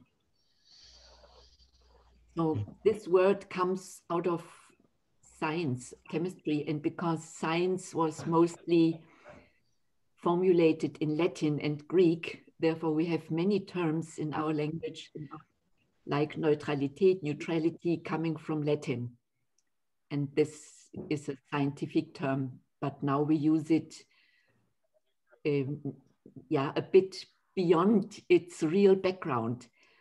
Because I like this word when you see it's rooted in chemistry as a balance between acid and alkaline, then you have a real activity, a real battle first to overcome, that there is no imbalance. And this, you know, chemistry and alchemy has a lot to do with transformation processes in the soul. And when you balance out your sympathies and antipathies and create an inner calm, then you have a moral quality shaping neutrality. Yeah. Thank you. There are two more people. Thank you so Mariam? much. Hello. In my group, we discussed that neutrality sometimes means do not have an opinion or do not speak out. But I think the neutrality is not do not having an opinion. I think our brain is always like in duality, and sometimes we are too dogmatic. This is good or this is bad. And for me, neutrality is really speaking out, but be really concentrated on the situation, on individual situation, and bringing the inside light, what could be the balance word in this case, and not always think what could be, which opinion should I have, or just be really, really in the present and speak out what is in the middle is coming out from the heart. And thank you. Thank you. So, Jenny? yes, that's me. She said 2 more people. I was in a group. The first comment that was made was that it's really the balance between sympathy and antipathy. But I've been working with the Eightfold Path for many years, and I think that is actually the absolutely perfect guideline to neutrality. I mean, Steiner's Eightfold Path, yeah? Hey, friend. Yeah, thank you so much for saying that. I would say that's our work at Elderberries. We had the Buddha Eightfold Path or the daily exercises on the back of the menu. The menus disappeared so often. Like, you know, Elizabeth Roosevelt painted it on the wall and people would come in and they would take pictures. So there's actually not going to be enough time for my presentation, which is in the end, but that will be something that we share with everybody, my thoughts on the etherization of the blood and the connection between the Eightfold Path and the daily exercises and the basic 6 exercises, and what this has to do, this picture of the Nathan soul that Sergei Prokofiev brings in. This idea of there was a Nathan soul preparing itself to receive the Christ. What is this preparation that, that this soul had to go through?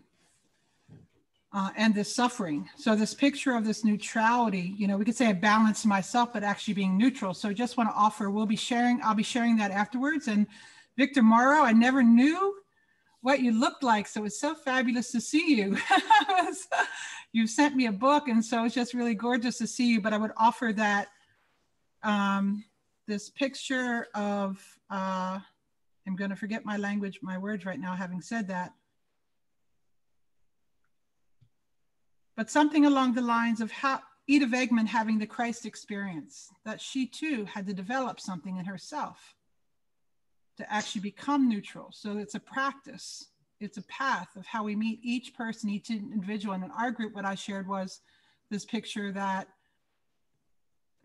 the healing is not just for one person or another. The Christ came for all of humanity, for all of us. And so this question of how do we meet the other who feels so differently? And it's this Buddha Eightfold Path, daily exercise path really prepares us for that. And so I want to offer that one of the things that I had wanted to do many, many years ago was to invite the branches and the society to say, what does that look like to actually enter into a practice in Elderberries? One of the last things that you would sign for your H&R book would be that gossip was grounds for dismissal, even listening to it.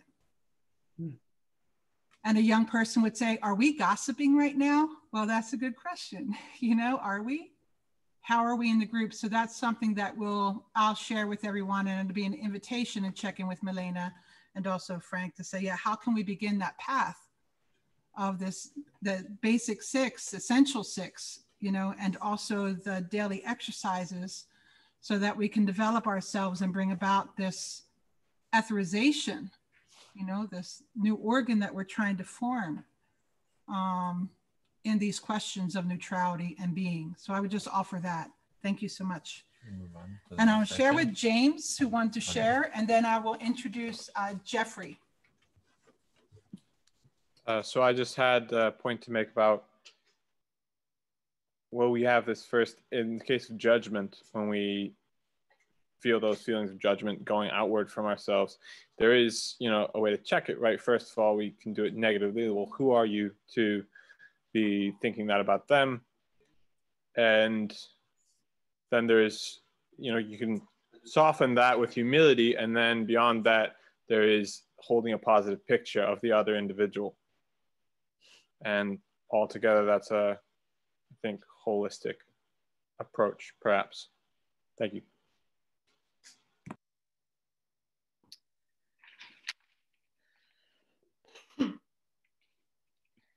in our group. For this part? You were muted. Milena, do you have a closing for this part? Or Rita, were you going to say something, friend? Yeah, in our group, we are talking about the Rosencratz meditation and how this meeting point, this crossing point gives us the experience of this equanimity, neutrality, as well in the listening and to the other in a completely open space, letting it come what wants to come without judgments and without trying to change the it is, just to be in the it is with respect for the freedom for changing. Mm-hmm. It was mainly this. Thank you, everybody, for engaging with this question. We have very little time. Otherwise, we could have had more time also in the breakout sessions. But yeah, let's continue, Dottie. Will there be recordings or information posted? Yes, it's recorded, and I think Dottie and Frank will send it to us. Thank you so much, Mila. Thank you so much, friends, for entering into the conversation and the questions. And it was really great to see in our group also this balance, a real struggle, and like, oh, I feel this way, but how do I meet this in another way? How do I meet the other? That was something really beautiful. So thanks for bringing that question, Milena. Yeah, in the breakout group. So Jeffrey, I met Jeffrey. I don't know if you, I imagine you remember, he was in Hollywood with a small Eurythmus team coming out of Italy. And I was just blown away by the quality of that small little Eurythmy team. And it was held at the Women's Club of Hollywood, and only maybe a few people came, but the whole room was filled. And so I would say with Jeffrey, when I thought, oh, we need speech, you know, I just thought of him and his question when he joined and said, oh, I'd like to register. I said, oh, will you offer something? And he said, yes. So without further ado, again, invite Jeffrey, if you would come on in, dear friend. Yeah. Well, hello, everybody, and it's been great being with you. I don't have a lot of time, so I really can't go into too much. I would like to be able to, but I really can't because we will run out of time. I would just like to say that the stuff that Jamin mentioned in terms of center and periphery is completely out of what I work. And as well as the sound eurythmic flow, shall we call it, I work out of the spatial dynamics and eurythmic movement. That is my basis of my work. The book that has inspired me the most as regards speech is a series of a single lecture given by Rudolf Steiner in Dornach, 13th of April, 1923, called The Recovery of the Living Source of Speech. You can read it for yourself. I won't go into it in any detail. But at the end of that lecture, he more or less says, without saying it exactly in these words, but as I've understood it, the speech forming force is the Christ force, which is a very strong statement to make. The speech forming force is the Christ force. You'll understand it if you read this series of lectures, which is going from the beginnings of language being inspired into human beings through the archangelic beings to a certain point in time where the Christ incarnated on the earth, and the 3 years of Christ dwelling on the earth untouched by karma provides the pool for the resurrection of the word in our times and into the future. I won't say any more about that. The other lecture that inspired me, and I've lived with it for over 40-something years, is a simple lecture, Lucifer and Ahriman, A Question of Balance, in which he describes in great detail what Jamin was talking about as well, this is where we live. This is our home. Here, this form here, and a line going up through the center of our being. He says, this is where you as spirit live. And this is also where our higher I and our persona I can meet. And it's also the space in which the not I can be. And one endeavors to speak out of this space, not out of this space, but out of this space, in which this space and the will space meet in the center. So the center of the foundation stone meditation, talking about the Christ being in the encircling round, the center and the periphery relationship is what we're dealing with all the time. Language comes into us from the outside as children and comes out of us as adults as we grow up. And we want to find a balance between these two extremes. We don't want to just speak from ourselves, but we can't just speak from the periphery. It's not possible. There has to be a breathing relationship between the two. So I would like, we can't obviously all speak together. It's impossible, but we can speak in our own rooms ourselves. And I encourage you to do that. First of all, just this little movement, expansion, contraction. Let's just do that together, because that we can do. So expansion and contraction. And even if you do it just with your hands, you can begin to feel it in your whole body. Expansion and contraction. Expansion and contraction. And everything living is involved with that. When you're dead, it stops. But everything living is involved with expanding or contracting. Our breathing is expanding and contracting all the time. Our blood, our pulses are doing that at the same time. If you look at the plant's growth, you see that happening as well, coming to the point where the flower emerges. So expansion, contraction is the life substance, as it were. To speak, you have to breathe in before you can breathe out. What you breathe in is not just breath. It's also the idea of the word that you're going to speak out if it has a context. In this exercise that we're going to do, and I'll only do this, it's a very simple exercise that Steiner gives in the speech and drama course. He gave a whole lot of other exercises to teachers, but in the speech and drama course, he gave some very specific exercises. And I'll just read you what he says about this particular exercise. Your speaking will have clearly defined contours and will at the same time flow well. Your words will be formed and finished and yet follow one another in the sentence with ease and fluency. That's what he's talking about. So he's talking about here an exercise which in German is called Stoßwellen. Stoßwellen. Yeah, so something that is contained and something that is flowing. So we can call it in English impact flow or flow form, form flow.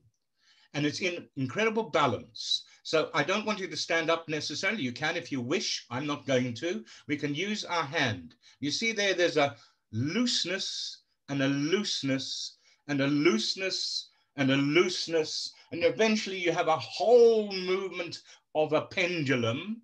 It can also just be this and that, but the swing is nice. So the looseness and the looseness. And you speak on the loose and the loose at that moment in the plumb bottom point of the pendulum.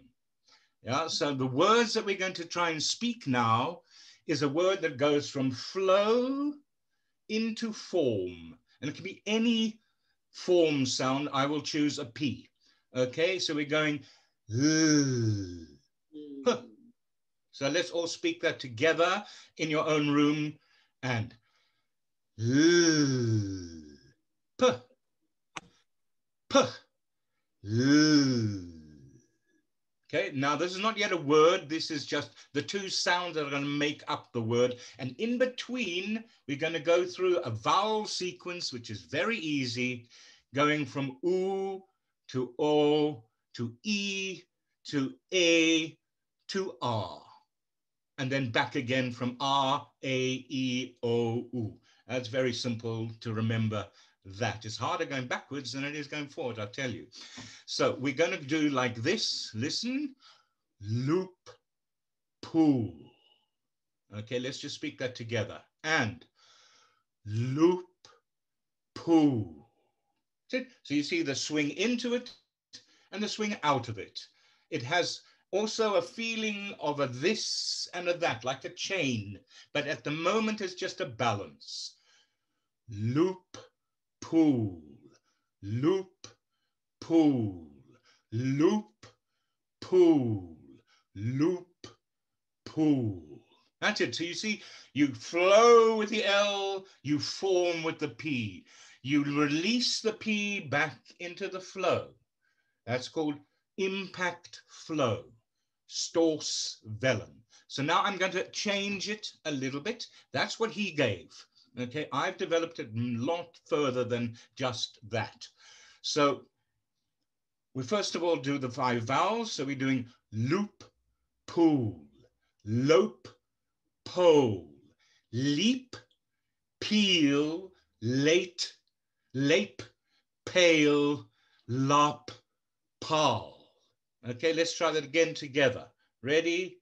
And loop, pool, lope, pole, leap, peel, lape, pale, lop, pal. Yeah, that's it. And then I'm going to add one thing to that, and we're going to go from flow into form, from form into flow, and back to flow into form. And if you've ever done a chain form, this is like half of a chain form. Beginning, you're going inside the circle, outside the circle, inside the circle. So try and feel you're part of a circle and you're moving, even if you're not standing, you're moving your whole body with your arms guiding you, your free ribs guiding you, your heart guiding you, this center here and this center there connected. So here we go. Ready? And we start with loop. And loop, pool, loop. Lope, pole, lope. Leap, peel, leap. Lape, pale, lape. Lop, pal, lop. See how easy it is? Actually, it's a little bit of a dance, as it were. So you're coming in and out and in. And you allow yourself sitting on the chair just to rock a little bit with it.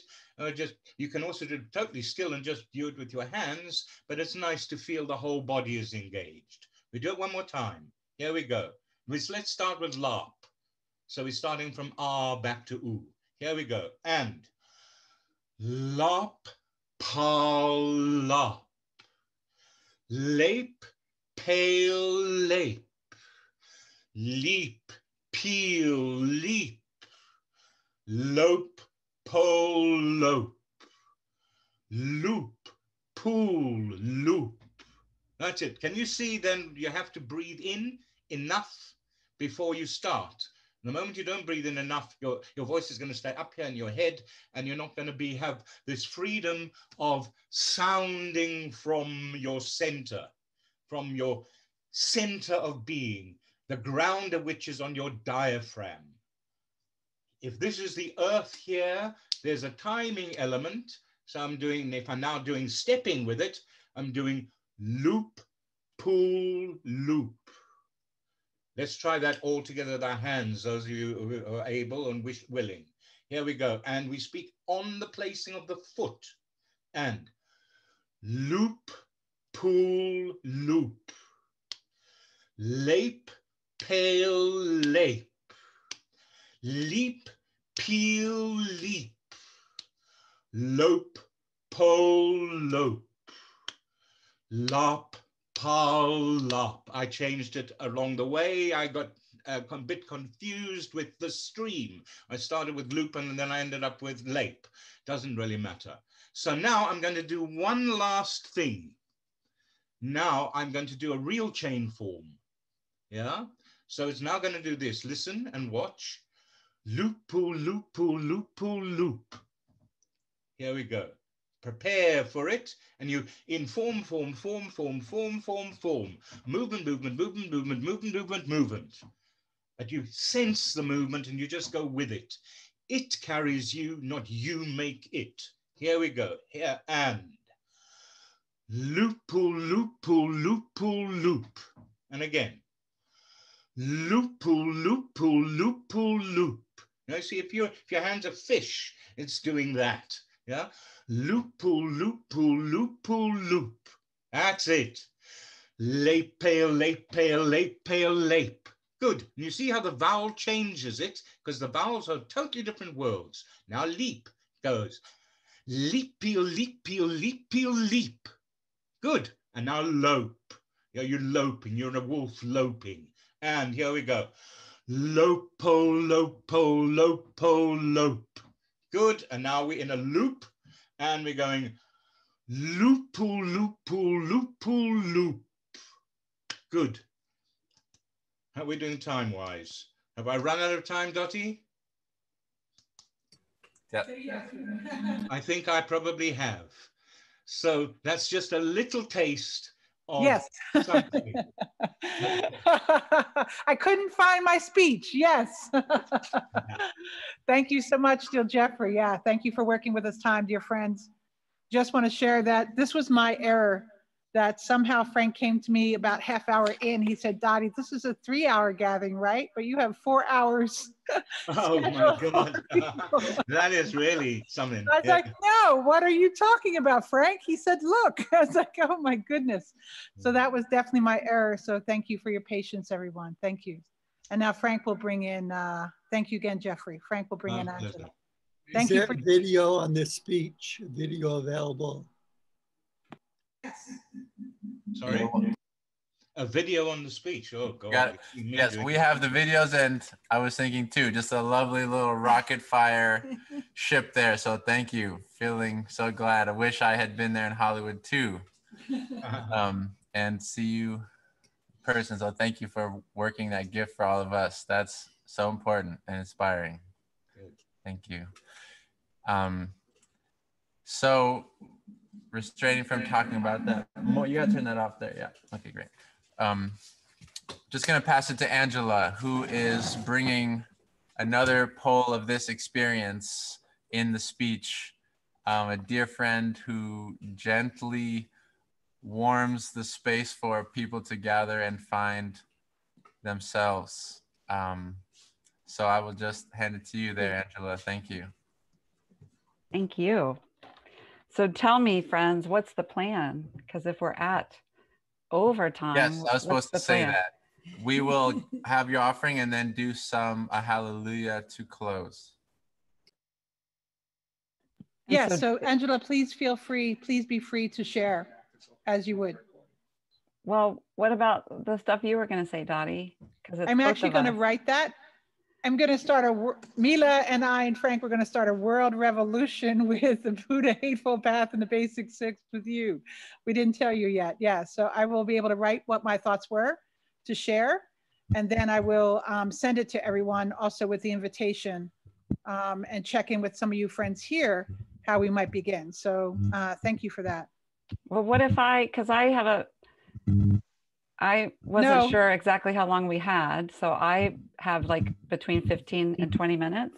Can you mute that sound, please?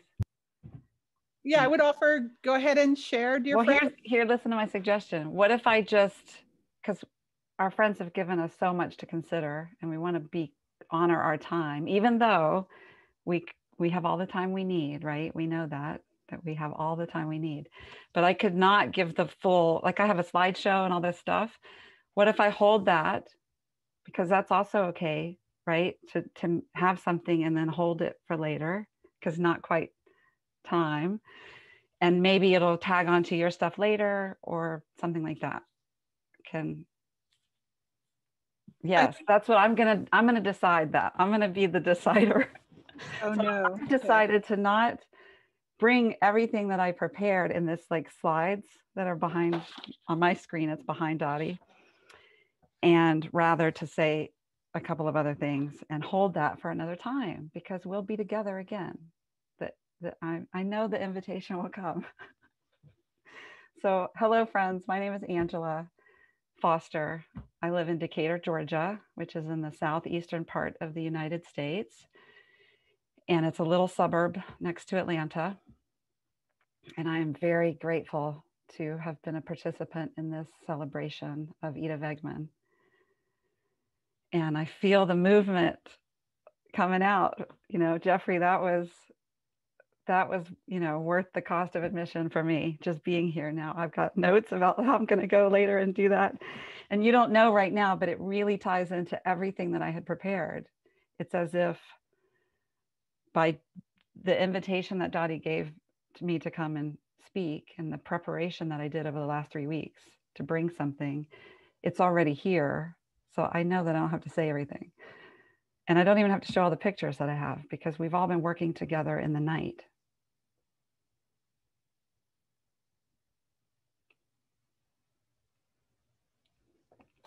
And we've been working together for many lifetimes. So we're here now. And that's what's important, is that we keep moving forward. So I wrote a little note that just now I wrote this that said, what if we could come to every gathering as if you were presenting? If you know me, you know I have a terrible fear of public speaking. And I'm an introvert, but I keep showing up and talking in front of people. Right now, my screen says there's over 100 human beings in the space. So I prepared as if I were having this big presentation, and now I'm not going to give that presentation, although I'm still talking. But what if we all did the work consciously, as if when we came, we were going to speak and we had to present something? It was such a blessing that Dottie asked me to speak about words, because I did all this conscious work and reflection to speak about words. And it was such a gift to me. I have been sculpted from the inside out because of her question and her invitation to me. And then I wrote, you don't actually have to say anything. So that is one of my takeaways from this moment, being a part of this community and this school of Michael, is that we're doing everything that we need to do. And I don't really have to say anything else. But I do want to read something. And this is from the book. I think some of the youth have been working with this. I think this is how it even came to me. It's called The Foundation Stone. And it's Willem Zijlmans van Emmekoven. Hopefully that makes sense. And it speaks to us in this stream that we're in. I'm on page 23 under this chapter that he entitles The Goetheanum as Revelation of Cosmic Word. And I'm just going to jump in. He's writing about Rudolf Steiner, and he says, on another occasion, he, Rudolf Steiner, said that the building was a living word, an organ of speech for the spirit, a signpost to the spirit. He summed up the Goetheanum when he called it the house of speech.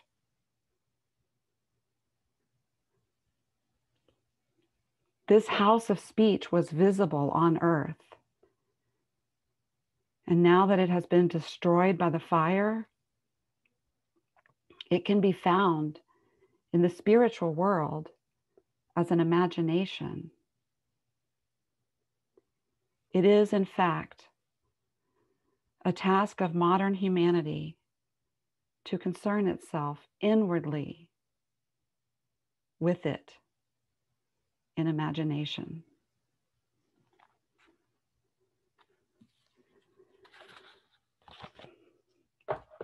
So the question I'm living with is how can I become a house of speech?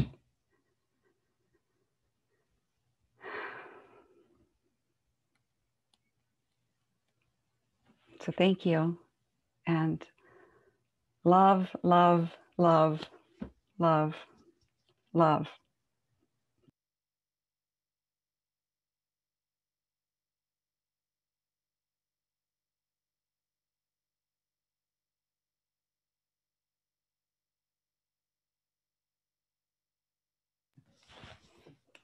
Thank you, dear friend. I would say kind of the miracle of this moment a little bit is that Angela, myself, Christine, and Elizabeth were in Dornoch in 2013 with Dr. Michaela and Dr. Selg. And that's where I met Angela and also Elizabeth. And Corinne Finzer made a way for me this year to be in a class with Dr. Michaela, who I hadn't spoke to or encountered for 7 years. And so, yeah, it's a very interesting journey. And I would just offer what I was inspired by with Angela, and why I asked her to do this is that one day we had a conversation and a question was upon the table, and she said, actually, I have to think about what I'm going to say. That what I experienced her doing is weighing her word, measuring her word if connected to the Christ conscientiousness.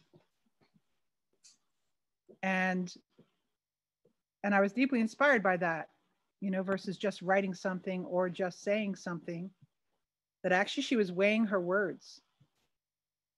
And yeah, so that had a deep impact on me, and still does, to how does one bring oneself conscientiously, especially in this time,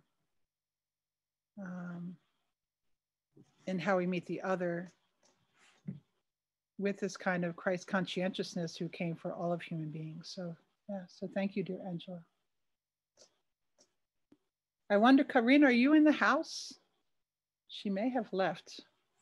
Again, I want to thank everybody. Okay. So then how about we'll bring this to, a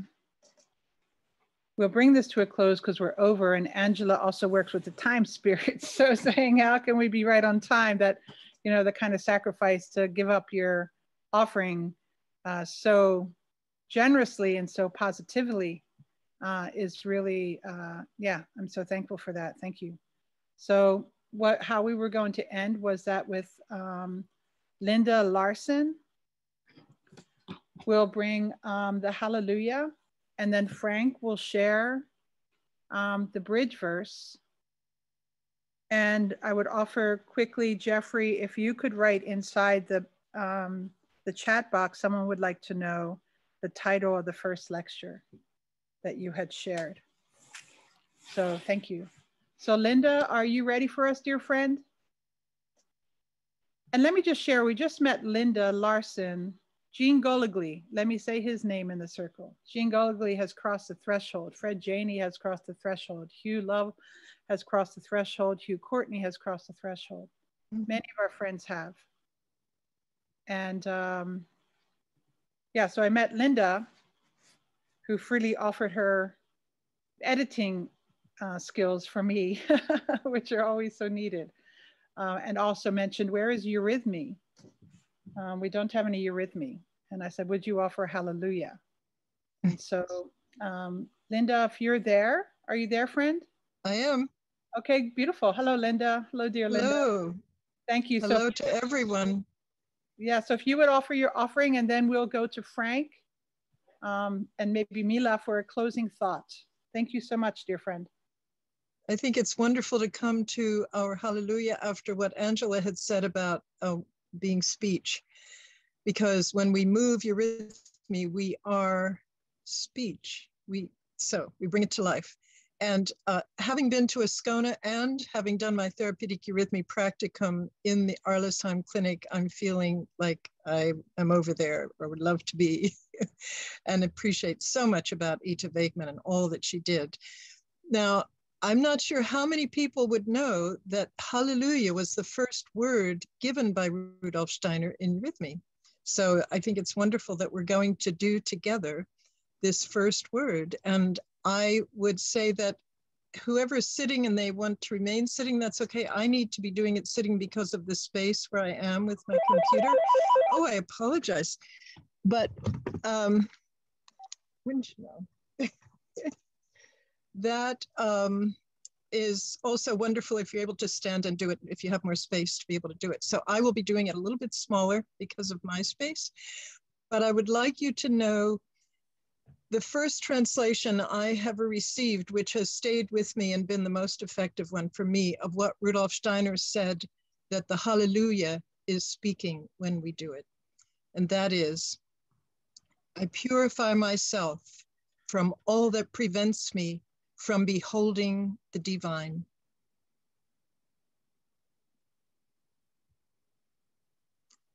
And perhaps I'll say it one more time, and then we'll silently come into doing the hallelujah together in the movement, which I think probably most people here today probably know some eurythmy and may have done it before, I hope. I would like to just go directly into the silent movement for it. I purify myself from all that prevents me from beholding the divine.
Thank you, Linda.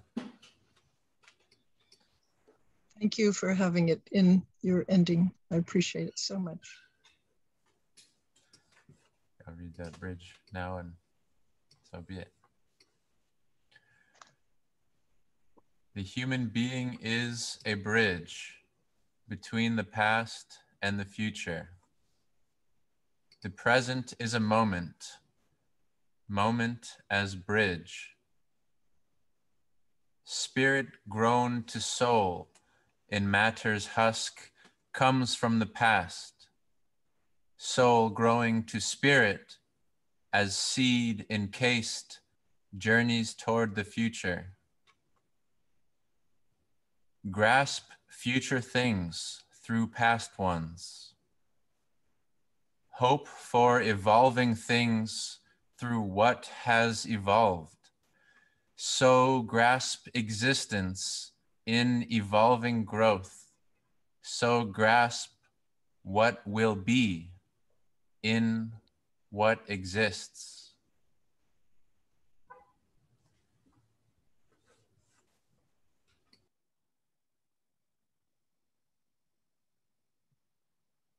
Mila, would you be so kind as to offer a closing thought?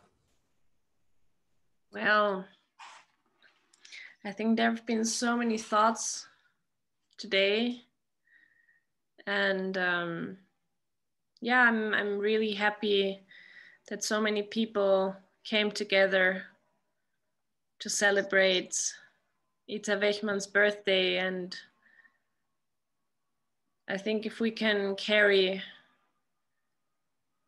something from this meeting and come into a meeting with yeah, the impulse she carried in yeah, in her deep connection with anthroposophy and Rudolf Steiner, then we can have a little birthday every day. I think this is what I wish for us all. Like Christmas, it's not just at Christmas, but that we keep something of, yeah, of her and her impulse alive in us, and yeah, bring healing to the world that needs it desperately. So thank you for sharing this moment with us and being present for such a long time with us.